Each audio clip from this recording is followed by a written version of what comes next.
comment mo sa nilaro mo kanina? Ano lang, kasi alam naman natin si Coach Nena, kahit hindi kami nakakalaro, pero yung tiwala niya sa amin, para di mga starter. So, credits din talaga sa mga coaches namin, lalo na kay Coach Nena. Ito bang game na to, talagang may specific na instruction na kumbaga medyo mag-step up kayo dahil nga wala si Cliff. Opo, kasi kailangan din namin talaga manalo eh. Kasi nga, yun nga, isa pa yun sa mga injuries na yung mga namin starters namin. So, need talaga namin mag-step up sa mga games na darating. Kasi baka matagal-tagal pa sila makakabalik. Baka either next mga playoffs na sila makabalik kasi nga yung mga injuries namin.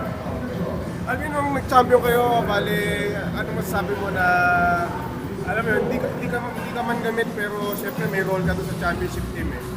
Sobrang saya.